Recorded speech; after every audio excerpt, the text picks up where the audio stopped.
Cheguei com mais um vídeo de primeiras impressões de uma das estreias dessa temporada que eu tô querendo comentar aqui no canal. O vídeo é um resumo do que tá propondo o anime, do que acontece no primeiro episódio e alguns comentários que eu quero fazer sobre a estreia, do que eu achei, do que eu gostei, do que eu não gostei. Toda a minha opinião aqui é basicamente infundada no que eu conheço do anime, que é o seu primeiro episódio, porque hoje a gente fala inclusive de uma obra que eu nunca li o mangá. E vale lembrar que eu não vou fazer sobre todas as estreias da temporada, apenas as que eu assisti, achar legal ou achar que por algum motivo eu deveria trazer pra cá. Pra quem não me conhece, eu sou o Guto Nunes e hoje a gente vai ver as minhas primeiras impressões de Ao no Hako ou Blue Box. Existe sempre aqueles mangás que obviamente irão receber a adaptação em anime em algum momento, e Ao no Hako com certeza era um desses, porque desde o primeiro volume ele é um grande sucesso. Ao no Hako é um mangá do Koji Miura que é serializado desde abril de 2021 na Shonen Jump, e nas versões em tanco ele já conta com 16 volumes. No Brasil, o mangá ele é publicado pela editora JBC com o título de Blue Box. A adaptação está sendo produzida pela Telecom Animation Films, que é basicamente o mesmo estúdio que produziu coisas como Tower of God e Orange, e a direção fica a cargo do Yuichiro Yano. A história é protagonizada pelo Taiki Inomata, que é um jovem jogador de badminton que é apaixonado pela Shinatsu Kano, uma jogadora e astro do time de basquete da escola. O Taiki, ele admira a Shinatsu, que sempre parece inalcançável, mas para surpresa dele, no momento em que eles acabam interagindo, ela é super gentil e atenciosa. Ambos dividem o hábito comum de serem sempre os primeiros a chegarem no ginásio para os treinos. A grande reviravolta acontece quando o Taiki descobre que a mãe dele foi colega de time da mãe da Shinatsu quando elas eram jovens e eram colegas então no time de basquete da escola. Então ele vai acabar descobrindo também que a família da Shinatsu tá prestes a se mudar por causa de trabalho dos pais dela, e isso vai despertar no Taiki uma grande determinação, onde ele vai vencer toda aquela insegurança e timidez que ele tem de interagir com a Shinatsu, para poder ir lá e falar para ela que ela não deveria abandonar os planos e sonhos dela para se mudar, né? Mas isso tudo tá atrelado ao fato de que ele não quer correr o risco de perder a Shinatsu de perto dele, agora que eles começaram a criar algum tipo de interação. Mas tudo vira completamente de cabeça para baixo quando a Shinatsu não vai viajar com os pais que acabaram se mudando a trabalho, e para não ter que ir com eles, ela vai ficar na casa de uma conhecida. E essa conhecida é a mãe do Taiki. Então agora, apaixonado por ela, com determinações parecidas em relação ao esporte e dividindo o mesmo teto, é que a relação do Taiki com a Shinatsu vai começar a se construir. O primeiro episódio é basicamente o que qualquer sinopse que você vê sobre essa história vai estar te contando. A gente vai ver a história do Taiki e da Shinatsu, né, até o momento em que eles descobrem que vão morar juntos de maneira mais clara. E é tudo tão claro, as emoções são tão... sei lá, as emoções são tão intensas, tão palpáveis, quase vívidas assim. O momento que o Taiki se apaixonou, o primeiro contato que ele fez com a Shinatsu, as suas inseguranças, sonhos e determinações em relação ao esporte, que por mais que tenham visões diferentes do que eles gostam no esporte, eles têm ambições muito parecidas. Tudo em uma atmosfera meio dramática, mas bastante divertida, bastante envolvente, aconchegante. É muito fácil de tu se divertir, se entreter nesse primeiro episódio, além de que rapidamente, questão assim da primeira metade do episódio, tu já te vê torcendo muito por eles, principalmente pelo Taiki. Agora que eu já te contei um pouquinho sobre o que é a história e como foi esse primeiro episódio, eu quero te lembrar de deixar o like aqui no vídeo porque ajuda bastante no engajamento do vídeo. Se você é novo por aqui, se inscreve, ativa as notificações e já me segue lá nas outras redes sociais. Eu sou @gutonu em todas elas e claro, fica à vontade para comentar quantas vezes você quiser ao longo do vídeo para me dizer o que você achou dessa estreia, o que você concorda, o que você discorda, suas perspectivas do primeiro episódio. E se você não assistiu ainda, eu te indico a ir lá assistir porque essa estreia tá muito boa e aí depois volta aqui e me conta o que você achou. A proposta é bem divertida e eu acho que já nesse primeiro episódio a história, a narrativa toda deixa claro que a obra consegue colocar em um ambiente saudável para toda a história, tanto o esporte quanto o romance. O começo já é uma mistura aconchegante das perspectivas, das visões que eles têm do esporte, né? E tudo que eles almejam determinadamente conquistar dentro do esporte, com as inseguranças e calafrios do romance que eles estão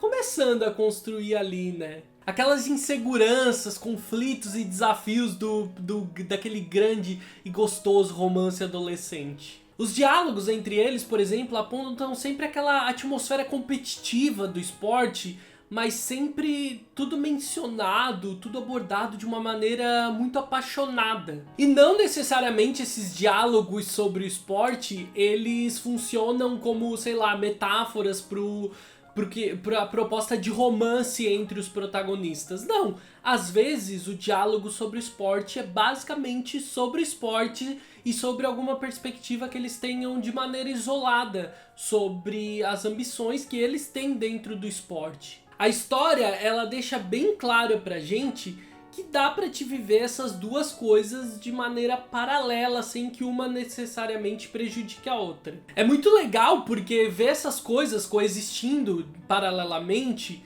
trazem um certo fator de identificação bem forte, porque, sei lá, revive na gente aquelas inseguranças, indecisões, questionamentos que a gente se fazia na época da adolescência, quando tu queria praticar esporte, mas quando tu tava começando a viver os teus primeiros interesses românticos.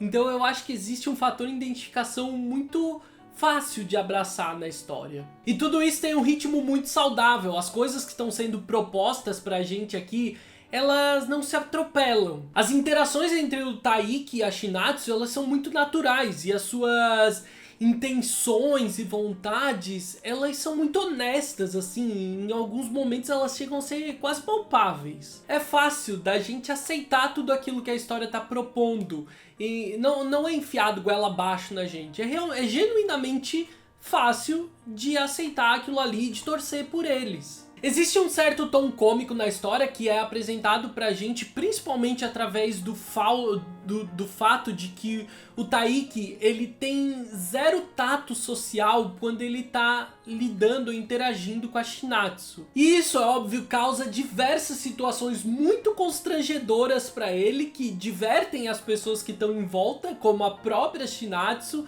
e divertem muito o espectador. É muito fácil de ver tudo aquilo e sentir, né? E tu te vê sentindo aquela vergonha alheia, aquela dor física de vergonha alheia do Taiki, mas é tudo muito divertido. O ritmo da comédia também é muito consciente. Eles não precisam de grandes apelos ou exageros na história para criar ela. Eles simplesmente abusam dos conflitos de personalidade dos protagonistas e deixam que ela surja naturalmente. Claro que para brincar um pouco mais com as situações, eles às vezes aproveitam alguns desses recursos que a gente está acostumado em ver em animes, né? Apelando para alguns recursos mais visuais, né? Para uma coisa um pouco mais lúdica, mais brincando com o imaginário, para alimentar um pouco mais desse tom cômico, sem transformar ela em uma grande comédia, assim, dependente disso para construir o ritmo da história. Não, a comédia e esses recursos são apenas alguns elementos que ajudam a divertir o espectador, mas que não são indispensáveis pra história conseguir te prender, conseguir se tornar interessante. Os personagens eu acho que são a grande criação de história aqui em Ao no Hako. Honestamente, não existe um recurso externo, né, uma ambientação externa que ajude a criar algum conflito realmente relevante para a história para poder sustentar ela. E honestamente, essa ideia de que a Shinatsu vai morar com Taiki é totalmente conveniente, assim. Então, os personagens eles são incríveis porque eles conseguem sustentar essa história apenas com os próprios conflitos. Então dá pra gente entender que os personagens eles são responsáveis por criar tudo que a gente gosta na história. Eles são super carismáticos e eles têm ali cada um os seus dramas e as suas personalidades que são tão naturais que é fácil da gente se identificar.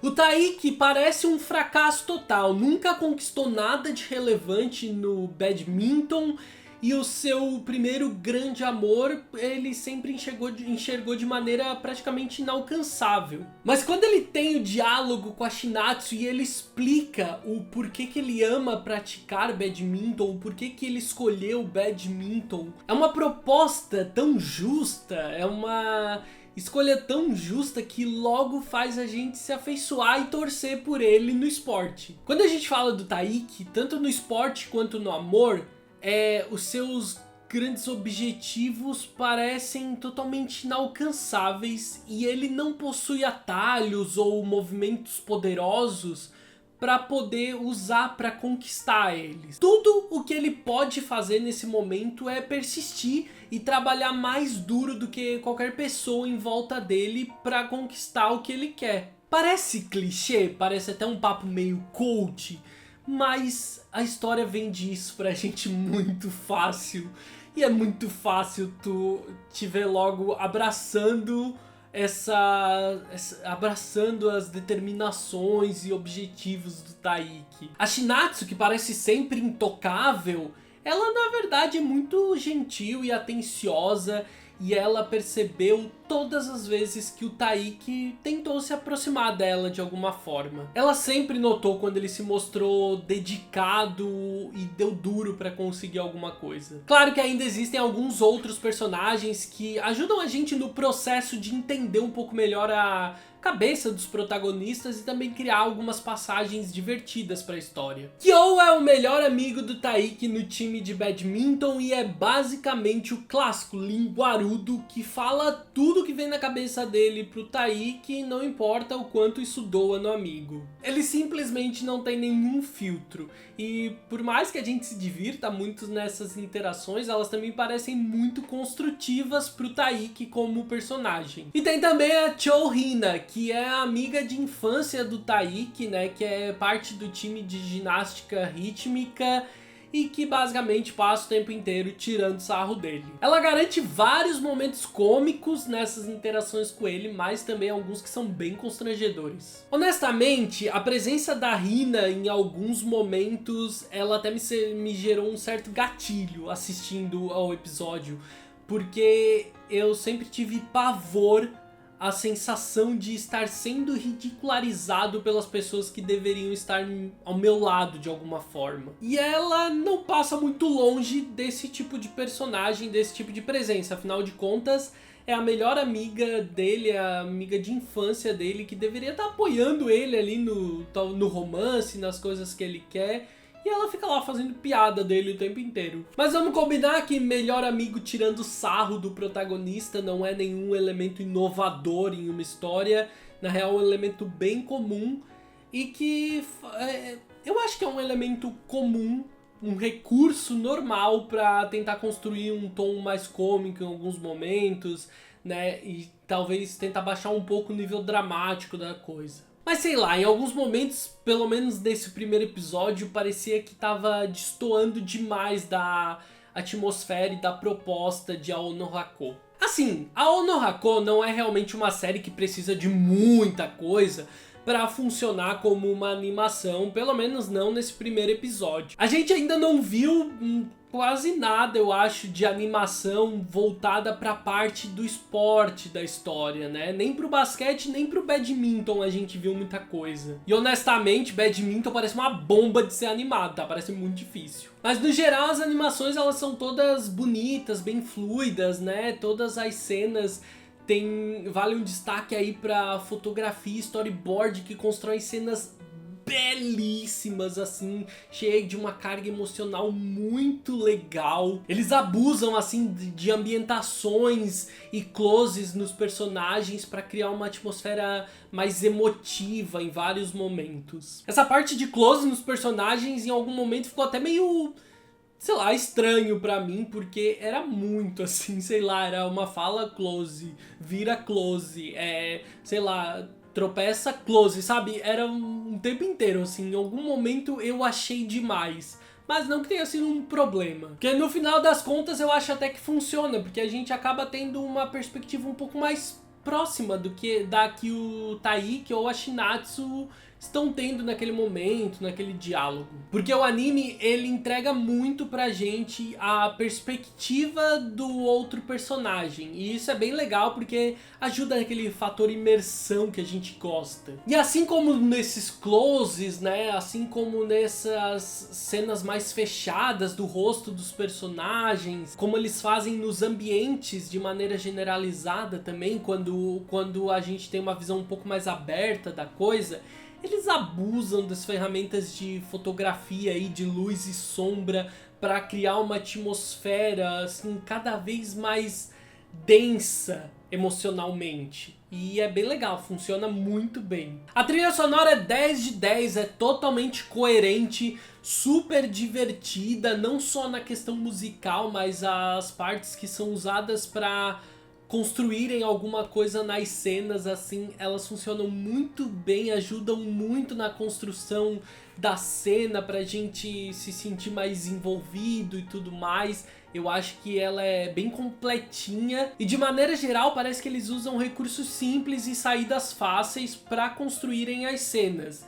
E eu acho que isso é parte do que ajuda a tornar tudo tão mais incrível. Vale mencionar que a gente já tem alguns vislumbres das partes de animação das cenas de esporte quando a gente assiste a abertura do anime. Não dá pra considerar tudo isso, porque às vezes a animação do anime em si não tá necessariamente condizendo com a da abertura, mas pelo que a gente viu na abertura tá muito da hora. E a abertura em si é basicamente uma grande mistura de tudo de melhor que o anime tem pra entregar, tanto musicalmente quanto visualmente. A abertura é divertida, é emotiva, é sensível e ao mesmo tempo ela é agitada e emocionante, e constrói um equilíbrio perfeito entre o que eu esperava de uma abertura de um anime de esporte e de uma abertura de um anime de romance. A Ono Hako é divertido e gostoso de assistir, propõe aí pra gente o desenvolvimento dos personagens de uma maneira bastante saudável,